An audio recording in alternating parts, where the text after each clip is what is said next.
কোনো ব্যক্তিকে গাধা বলে বিদ্রূপ করার বিষয়ে শরিয়া মোতাবেক জানতে চাই। কাউকে গাধা বলা এটা গুনাহের কথা, কারণ একজন মানুষকে গাধা বলা মানে হলো তাকে গালি দেওয়া। আর রাসূল আকরাম সাল্লাল্লাহু আলাইহি ওয়াসাল্লামের বিভিন্ন হাদিস থেকে আমরা জানতে পারি যে মুমিন কখনো লাআন তাআন ফাহিশ বাজি হতে পারে না, মুমিন কখনো গালিবাজ হতে পারে না, মুমিন কখনো নিচু কথা বলতে পারে না, এবং গালি দেয়া গুনাহের কথা। সিবাবুল মুমিনি ফুসুক, কোনো মুমিনকে গালি দেওয়া এটা গুনাহের কথা। যার কারণে কাউকে গাধা বলা মানে তাকে গালমন্দ করা, আর সেই গালমন্দ করাটা গুনাহের কথা, এটি করা জায়েজ নয়।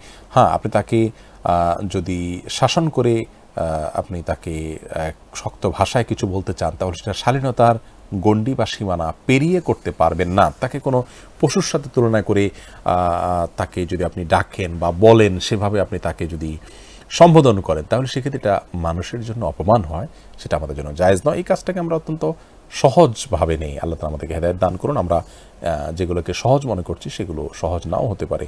তাহসাবুনাহু হাইয়িনা ওয়া হুয়া ইনদাল্লাহি আযীম। আমরা এই ধরনের বিষয়গুলোকে খুব ছোট বিষয় মনে করি, অথচ আল্লাহর কাছে এগুলো অনেক বড় বিষয়। অন্যের চরিত্রের ব্যাপার, অন্যের মর্যাদার ব্যাপার। আল্লাহ তাআলা আমাদেরকে হেদায়েত দান করুন।